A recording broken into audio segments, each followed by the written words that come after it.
دنیا میں جس شخص کو بھی اللہ تبارک و تعالیٰ نے زندگی عطا فرمائی ہے وہ اللہ تبارک و تعالیٰ کی قدرت کا شاہکار ہے۔ ہمارے ہاں یہ ہوتا ہے کہ ہم پہلے تو یہ پہچان ہی نہیں پاتے کہ اللہ تعالیٰ نے ہمیں کتنی خوبیوں کتنی صلاحیتوں کے ساتھ نوازا ہے، پہچان نہیں پاتے، غور نہیں کرتے۔ لقد خلقنا الانسان فی احسن تقویم، اللہ نے بڑی بہترین ساخت پر خوبصورت ترین انسان پیدا کی، لوگوں کو صلاحیتیں دی اللہ تعالیٰ نے۔ جو آدمی اپنی چالاکی کے ساتھ، تیزی کے ساتھ اور اپنی گفتگو کے فن کے ساتھ کسی بڑے سمجھدار آدمی کو معاذ اللہ دھوکہ دے لیتا ہے اور سیانے لوگوں کو لوگ پریشان کر دیتے ہیں، تو آپ غور فرمائیں، صلاحیت تو اس کے اندر تھی نا، لیکن اس نے غلط جگہ استعمال کی۔ اگر اپنی انہی صلاحیتوں کا وہ صحیح استعمال کرتا تو اللہ تعالیٰ اس سے بہت سارے خیر کے کام لے لیتا۔ پہلے تو ہم پہچانتے نہیں، غور نہیں کرتے۔ وہ جو کہا گیا تھا نا، من عرف نفسہ فقد عرف ربہ، کہ جو اپنے آپ کو پہچان گیا وہی تو اللہ تعالیٰ کو پہچان گیا۔ اپنی صلاحیت پر غور کیا جائے کہ ہم کیا کر سکتے، کون سی خدمت ہے جو اللہ تبارک و تعالیٰ اپنا فضل کرے تو ہم وہ سر انجام دے سکتے ہیں۔ وہ کوئی بھی ہو، ایک بی بی مسجد نبوی شریف میں جھاڑو دیتی تھی، اس کا انتقال ہو گیا، صحابہ نے حضور کی تکلیف کے پیش نظر اطلاع نہ دی کہ محبوب کو تکلیف دینا مناسب نہیں، دفن کر دیا۔ صبح محبوب نے قبر پہ کھڑے ہو کے فرمایا، صفیں بناؤ، میں دوبارہ جنازہ پڑھاؤں گا۔ کوئی کام تو کیا نا زندگی میں، کوئی ڈیوٹی تو کی نا۔ ایک تو ہم اپنی صلاحیت کو دیکھو، کسی نے کہا تھا کہ میں کسی شخص سے بیزار نہیں ہو سکتا کیونکہ ایک ذرہ بھی تو بیکار نہیں ہو سکتا۔ ایک تو اپنے آپ کو بیکار نہ سمجھے۔ ہمارے ہاں لوگ کمزور پڑ جاتے ہیں، میں غریب آدمی ہوں، میں پیچھے رہتا ہوں، میری کون سی فوٹو آتی ہے، میں کون سا چار لوگوں میں پہچانا جاتا ہوں، پیسے میرے پاس۔ یہ کمزوریاں ہیں، یہ خود اعتمادی کو ختم کرتی ہیں۔ اپنی صلاحیت کو پہچانا جائے، غور کیا جائے کہ ہم کیا ڈیوٹی زندگی میں کر سکتے ہیں، اس پر توجہ دی جائے۔ اور پھر جب اپنے آپ کو پہچان لیا جائے کہ بھلا میں، یہ دیکھیں نا، مدارس، مساجد، خانقاہیں، یہ سارے سلسلے، اس میں اگرچہ نام ایک بندے کا لکھا ہوتا ہے کہ فلانے نے بنائی ہے، لیکن اس میں سینکڑوں لوگ شامل ہوتے ہیں۔ یعنی وہ جگہ دینے والا بھی بڑا باکمال آدمی ہوتا ہے، وہاں ڈیوٹی دینے والا بھی بڑا باکمال آدمی ہوتا ہے۔ یہ بڑے باکمال لوگ ہوتے ہیں۔ کہنا پیر صاحب نہیں ہوتا ہے، تعریفیں پیر صاحب کی ہونی ہوتی ہیں۔ اور اب تو اللہ خیر کرے، بعض آستانوں پہ لوگوں نے باقاعدہ بندے رکھے ہوئے ہیں تعریفیں کرانے کے لیے۔ اللہ والوں کو اس کی ضرورت نہیں ہوتی۔ خوشبو کو بھی کبھی بتانا پڑا ہے کہ میں خوشبو بتایا نہیں کرتی، خوشبو تو آیا کرتی ہے۔ تو یہ نام تو قبلہ پیر صاحب کا ہی آئے گا، انہی کا ذکر آئے گا، چلے اچھے لوگ ہیں، آنا بھی چاہیے، لیکن بڑی خدمات ہوتی ہیں ان لوگوں کی جو آستانوں پہ ڈیوٹیاں کرتے ہیں، جو پیر صاحب کے آنے والے مہمانوں کی خدمت کرتے ہیں، جو وہاں رات کو دیکھتے ہیں، جو وہاں ڈیوٹی کرتے ہیں۔ اگر یہ سارے لوگ نہ ملیں تو کام ہوتا نہیں۔ تو ایک تو دیکھیں کہ صلاحیت کیا ہے۔ دوسری بات یہ کہ جب پتہ چل جائے تو پھر وقت کو بیکار ضائع نہ کریں۔ رب کے بندوں میں اور عام بندوں میں فرق کیا ہوتا ہے؟ عام لوگ وقت ضائع کرتے ہیں، رب کے بندے اپنے وقت کو قیمتی بنا کے رب رسول کو راضی کر لیتے ہیں۔ ہمارے اوقات ضائع ہوتے ہیں۔ ڈھیر سارے لوگ ہیں، وہ کہتے ہیں میں بور ہو رہا ہوں، تو میں اکثر کہتا ہوں کہ بور ہونے کے لیے بھی تو ٹائم چاہیے نا۔ ہمیں تو ٹائم ہی نہیں ملتا، بھلا کس وقت بور ہو، ٹائم ہی نہیں ملتا۔ وہ جناب آپ پوچھیں کسی آدمی سے کہ یہاں کیوں کھڑے ہو، کہتے ہیں میں ٹائم پاس کر رہا ہوں، تو میرا کئی دفعہ دل کرتا ہے پوچھنے کو کہ آج آپ نے ایک سپارہ قرآن پاک کا پڑھا ہے؟ محبوب تو پوچھتے تھے نا صحابہ سے صبح کہ آج کسی نے جنازہ پڑھا ہے، مسکین کو کھانا کھلایا ہے، آج فلاں آدمی نے کوئی نیکی کی محبوب سوال کرتے تھے تو ٹائم پاس کر رہا ہوں جی بھی اتنا ٹائم آیا کہاں سے جسے پاس کرنا پڑا. بعضوں کا 1 منٹ ٹھہرنا میں آیا، او بھئی 1 منٹ میں 3 دفعہ سورۃ اخلاص پڑھی جا سکتی ہے اور پورا قرآن پاک پڑھنے کا ثواب ہے. آپ نے 1 منٹ کو ایسے سمجھ لیا ہے وقت کا ضیاع. یہ بہت سارے لوگ ہیں جو تبصرے کرتے ہیں، فارغ ہیں کام کوئی نہیں، اس پر بھی تبصرہ اس پر بھی تبصرہ، اس کی بھی بات کرو. بھئی اتنا تو ٹائم ہی نہیں ہے کہ آپ اس کی بات کریں، اتنا کہاں سے وقت آیا. نبی پاک علیہ الصلوۃ والسلام نے فرمایا، یہ سیاستہ میں حدیث موجود ہے، فرمایا جب صبح سورج طلوع ہوتا ہے تو دن جب چڑھتا ہے تو دن اعلان کرتا ہے، وہ دن اعلان کرتا ہے کہ لوگوں میں آج آیا ہوں، آج کے بعد دوبارہ نہیں آؤں گا. اگر جو کام تم نے کرنا ہے وہ آج کر لو، میں آج آیا ہوں، آج کے بعد دوبارہ. آج 10 ستمبر کو جس بندے نے سارا دن قرآن پاک نہیں نہ کھولا، یہ اس سال کا 10 ستمبر اسے دوبارہ نہیں ملے گا زندگی بھر. جس نے آج صبح سے ایک دفعہ بھی، میں اکثر کہتا ہوں نبی پاک علیہ السلام نے سارے دن اور ساری راتیں امت کو یاد کیا اور سارا دن ہی گزر گیا، امت نے ایک بار بھی درود و سلام نہیں پڑھا. سارا دن ہم نے بہت ساری خیر کر سکتے تھے، اچھا مشورہ دے سکتے تھے، کوئی بات سیکھ سکتے تھے، لیکن وقت ضائع کرتے. اپنے اوقات کو مرتب کریں. ہمارے بزرگوں کے ٹائم مرتب تھے، طے تھے. امام بخاری اگر ہماری طرح ہوتے تو قرآن مجید کے بعد ایک صحیح ترین کتاب ہمیں دے پاتے. امام مسلم کا بھی اگر وہی حال ہوتا جو آج ہمارا ہے. ڈھیروں لوگ ہیں جنہوں نے بخاری پڑھی نہیں پوری، مسلم شریف کو پڑھا نہیں، اور انہوں نے کتنی محنت کر کے احادیث پر گفتگو کر کے فرق نکال کے کہ یہ حسن ہے، یہ ضعیف ہے، یہ صحیح ہے، یہ متواتر ہے، انہوں نے ہمارے سامنے رکھی. اعلیٰ حضرت فاضل بریلوی نے 1000 کتاب لکھی ہے. کتنی؟ اور کتاب ایسی نہیں کہ وہ مطلب کانٹ چھانٹ کے کتاب بنا لی ہو، وہ جس سمت آ گئے ہیں سکے بٹھا دیے ہیں. کام ان لوگوں کا مرتب تھا، ان کے وقت میں برکت تھی. حضرت عمر بن عبدالعزیز رحمۃ اللہ علیہ سے ایک دن ان کے خادم سے آپ نے کوئی کام کہا تو کہنے لگا حضور یہ کام کل کر لیں گے. تو آپ فرمانے لگے یہ کام اگر کل کریں گے تو جو کام کل کرنے ہیں وہ کب کریں گے؟ ہمارے ڈھیر سارے لوگ ہیں جنہوں نے ابھی تک طے ہی نہیں کیا. آپ نماز نہیں پڑھتے، کہتے ہیں بس میں حج کا رہا ہوں، شروع کرنی ہے. تو اگر حج پہ نہ جا سکے خدا نخواستہ اللہ معاف کرے تو پھر نماز پڑھنی نہیں ساری عمر. میں وہ بچوں کی شادی کر لوں پھر میں ٹھیک ہی ہوں. تو اگر ایسا وقت آیا ہی نہ خدا نہ کرے تو پھر کیا پڑھنی نہیں. میں بہت سارے لوگوں سے کہتا ہوں داڑھی شریف رکھ لو، کہتے میں آج نیک نہیں. تو میں نے کہا داڑھی کی قسم ہی اٹھانی تھی، بس نیک ہونا تو رکھنی ہے. روٹی کی اٹھاؤ نا کہ جب تک نیک نہیں ہونا کھانی نہیں. یہ کرو نا بات، باقی سارے کام چل رہے اور اس پر آپ کسی کو توجہ دلائیں، بلکہ بعض نے چھوٹی رکھی ہوئی ہوتی ہے. تو میں کہتا ہوں چھوٹی والے کو بھی تو لوگ مولوی کہتے ہیں نا، تو اسے پوری کر. اپنی مرضی کی کیوں رکھتا ہے؟ رب رسول کی مرضی کی رکھ. کام جو کرنا ہے اسے شروع کیا جائے، جو ڈیوٹی کرنی ہے اسے. ہمارے ملک میں رواج بنا دیا گیا ہے کام نہ کرو بیسے کرو، کام نہ کرو کیچڑ اچھالو. یہ دیکھو نا کتنی تکلیف ہے سیلاب والوں کو، کتنی تکلیف ہے. ہمارے وہاں دوست موجود ہیں، اپنی ہمت کے مطابق کام کر رہے ہیں. میں خود بھی وہاں حاضر ہوا تھا. اب وہ کہتے ہیں کہ جلدی امراض ہونے لگے.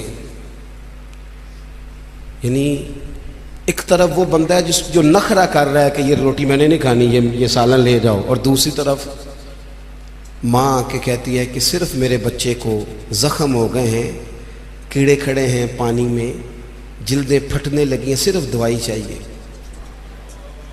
تو کیا رب کریم نے حساب نہیں لینا؟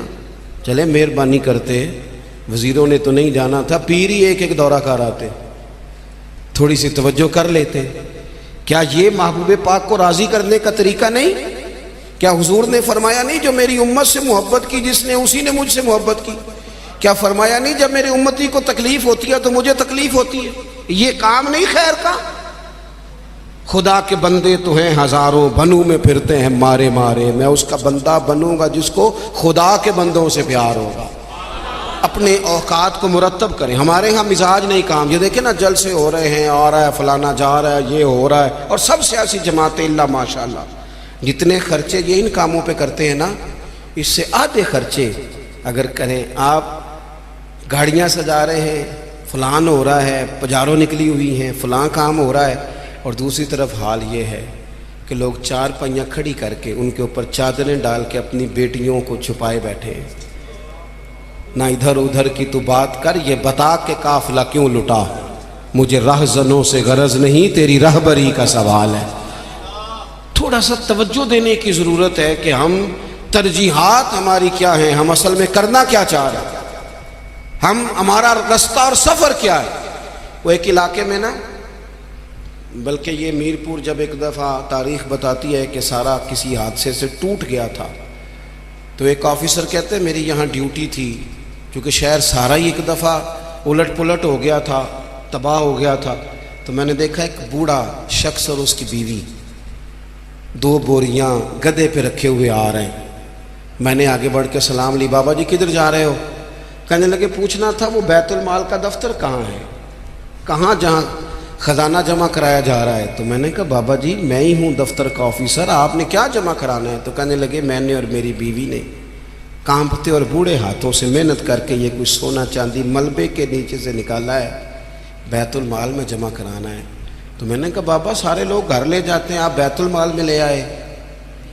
کہنے لگے پتر شہر سارا ٹوٹ گیا ہے, یہاں ہمارے بزرگوں کی قبریں ہیں, ہم تعاون کرنا چاہتے ہیں ہمارا شہر پھر سے آباد ہو جائے. شہر آباد ہوں گے تو گھر بھی انشاءاللہ بانی جائیں گے. وطن جب رہتے ہیں نا تو پھر سارے کام ہی چلتے رہتے ہیں, لیکن آپ پرواہ ہی نہ کریں, وقت کو ضائع کریں اور فضول ابحاث میں ٹائم ضائع کریں, کوئی معنی نہیں. آپ دیکھیں نا نبی پاک صلی اللہ تعالیٰ علیہ وسلم نے فرمایا وہ بہترین مسلمان ہے جو لا یعنی باتیں چھوڑ دے, بے مقصد باتیں زندگی میں چھوڑ دے, بس با مقصد باوقار پتے کی بات زندگی میں کریں, وقت کو ضائع نہ کریں. اور جن لوگوں نے اپنا وقت مرتب کیا, کام کیا, ڈیوٹی کی زندگی میں, حضرت عمر بن عبدالعزیز کی عمر 39 سال ہوئی ہے, پوری 40 نہیں. کتنی بولیے؟ 39 سال کی عمر میں یہ بندے نے روز قرآن پاک بھی پڑھا, درود پاک بھی پڑھا. اس شخص نے امت کو عدل و انصاف سے بھی بھرا, مساجد بھی بنائی, انہوں نے مدارس بھی قائم کیے, خدمتیں بھی کی. عمر 39 سال پائی, لے سجنا سا توڑ ہی نہیں پائی, تو جان بھی دیتی تیرا تیرے. ہم نے تو طے ہی نہیں کیا آج تک. یہ بہت سارے نوجوانوں کو میں دیکھتا ہوں ساری دن تصویر پہ گزر جاتا ہے, سارا دن فوٹو آنی چاہیے. اور قوم نا زیادہ تر اللہ ماشاءاللہ بالخصوص نوجوان نسل ہواؤں میں زندہ ہے, خوابوں میں زندہ ہے, موبائل کے اندر زندگی گزار رہے ہیں. زندگی کے دکھ کچھ اور ہیں, کرب کچھ اور ہیں, تکلیفیں کچھ اور ہیں, سمجھنے کی چیزیں کچھ. جب دوائی کی ضرورت ہو تو پھر گوشت سے پیٹ نہیں بھرا جاتا, پھر دوائی ہی کھانی پڑتی ہے. ترجیحات اور ہیں, ہمیں اور طرف بڑھنا ہے اپنے آپ. اور جب بندہ مرتب زندگی گزارتا ہے نا, جس مقصد کے لیے رب کریم نے اسے بھیجا, الذی خلق الموت والحیات لیبلوکم ایکم احسن عملا, جب وہ بہترین عمل کرتا ہے تو پھر وہ کافر کا نظریہ ہے کہ مر جائیں گے تو فنا ہو جائیں گے, زندگی میں جو موج کرنی ہے کر لو, یہی ہے سارا کچھ. مومن کو تو بتایا گیا ہے کہ تو یہاں قیدی ہے, تیری یہاں زندگی رب چاہی گزار دنیا میں, اللہ رسول کی مرضی پہ چل. قیامت کے دن اللہ تبارک و تعالی جنت میں تجھے ساری نعمتیں عطا فرما دے گا. یہ کووڈ-19 کے دن تھے نا, تو مجھے ایک سرکاری ادارے میں مدعو کیا گیا. کہنے لگے جی خوف بڑا ہے لوگوں پہ, کرونا سے ڈرتے ہیں. بعض لوگ تو ایسے ہیں جو کسی جگہ ہاتھ, یہ ٹینشن بڑی سوار ہوتی ہے نا. ایک صاحب میرے سامنے بیٹھ کے کہنے لگے جی مجھے تو زیادہ لوگ جمع ہو جائیں تو گھٹن ہونے لگ جاتی ہے, تو یہ قبر میں تو میں تو بڑا خوف کھاتا ہوں. تو میں نے ان سے کہا قبر کھڈا ہے, گڑھا ہے, دوزخ کے گڑھوں میں سے گڑھا ہے, حدیث صحیح موجود ہے, بات بالکل ٹھیک ہے. لیکن قبر کی ایک دوسری حالت بھی ہے جو بندہ مومن کے لیے. آپ کا جو خیال ہے نا سانس کیسے آئے گی، چاروں جانب سے بند ہے، تو جو رب ماں کے پیٹ میں بندے کو سانس کے لیے موقع دیتا ہے نا، اور اگر کوئی اس سے بھی زیادہ آسان بات سمجھنا چاہے تو انڈا چاروں جانب سے بند ہوتا ہے، سوراخ بھی کوئی نہیں ہوتا، چاروں، میری طرف دیکھیں جی، چاروں جانب سے انڈا بند ہوتا ہے، لیکن جب چوزا نکلتا ہے تو زندہ بھی نکلتا ہے، سانسیں بھی لیتا ہے اور خوبصورت بھی نکلتا ہے۔ تو جو مالک وہاں اس کے لیے ساری آسانیاں فراہم کرتا ہے وہ قبر میں بھی فرمائے گا۔ لیکن دو حالتیں ہیں نا، ایک وہ کھڈا ہے، وہ گھڑا ہے۔ دیکھیں میں نے اگر گجرانوالہ آنا ہے تو گجرانوالہ کی سڑک پہ چڑھنا چاہیے، پنڈی والی سڑک پہ تو اگر کوئی سڑک ہی اختیار کی ہو جو سیدھی کھڈے میں جاتی ہو تو اس نے تو سڑک جان بوجھ کے اختیار کی ہے، نہ حلال حرام کی تمیز ہے، نہ بولنے میں احتیاط ہے، نہ کوئی پرواہ ہے، نہ بیٹیوں کا حق دیا ہے، نہ بہنوں کو ان کا حق دیا ہے، نہ ذمہ داریوں کا احساس کیا ہے۔ تو پھر اللہ معاف فرمائے، اس نے تو سفر ہی کھڈے کا شروع کیا۔ لیکن اگر اس نے زندگی تھوڑی محتاط گزاری ہے، رب چاہی گزاری ہے، تو پھر قبر کی دوسری حالت بھی حضور نے بیان کی۔ یعنی بندہ مرے گا تو ذرا تصور کرنا کیا کہنے لگا ہوں، جب وہ مرے گا تو اس کی صرف قبر نہیں بلکہ اس کی قبر باغ ہے،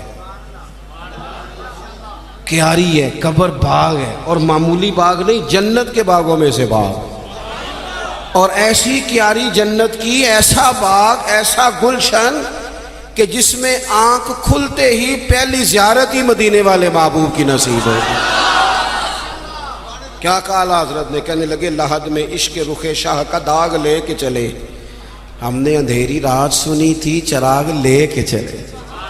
اب اللہ فرماتا ہے یوم نحشر المتقین الی الرحمن وفدا، فرمایا جو متقی لوگ ہوں گے نا، پرہیزگار، وہ جب رب کی بارگاہ میں پیش کیے جائیں گے تو مہمان بنا کے پیش کیے جائیں گے، اللہ کی بارگاہ میں مہمان بنا کے۔ وَنَسُوقُ الْمُجْرِمِينَ إِلَىٰ جَهَنَّمَ وِرْدًا، اور مجرموں کو جہنم کی طرف پیاس سے ہانکا جائے، پیاس سے ہانکا جائے۔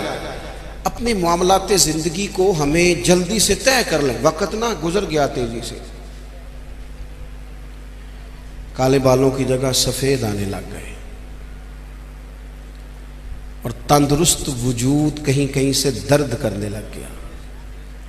یاروں کے دوستوں میں سے، یاروں کی جماعتوں میں سے کچھ دوستوں کے ہم جنازے پڑھائے، وہ جنہ باجوں ایک پل نہیں سجیندے، پھر وہ شکلیں یاد نہ رہی ہیں۔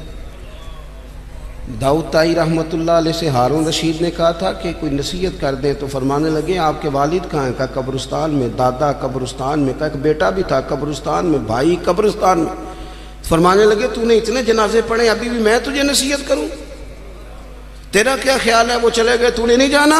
او پئیاں دستیاں قبراں جنہ تے پھول پئے، ادھروں تے کوئی نہیں جی آمدہ، ادھروں ہی لکھاں گئے۔ اپنی زندگی میں تھوڑا چیزوں کو طے کریں۔ بڑی ہو گئی تصویریں، بڑی ہو گئی ویڈیو، اور بڑے ہو گئے چکر، اب بڑا کچھ ہو گیا۔ اب تو بھائی کوئی اگلا کام ہو، توجہ ہے اب دوستوں کے میری بات پر، اب کچھ تھوڑی سی نا تیاری ہو۔ اور آخری بات یہ صوفیاء کرام تھے نا، ان کے مصلح آباد تھے، اللہ اللہ کرتے تھے، ہماری جان نہیں چھوٹتی۔ اب تو ڈاکٹر کہتے ہیں کہ بہت سارے لوگ چونکہ وہ زندگی موبائل پہ گزارتے ہیں تو گہری نیند سو ہی نہیں پاتے، ہر وقت توجہ کہیں اور لگی ہوئی ہوتی ہے، ہر وقت وہ تو سنجیدہ مطلب سو ہی نہیں پاتے، چار چار موبائل رکھے بزنس مین صاحب نے، اللہ کسی کو کوئی بات سنا رہے ہیں، کسی کو کوئی سنا رہے ہیں، یاد ہی نہیں رہتا میں نے سویرے کیا کہا تھا۔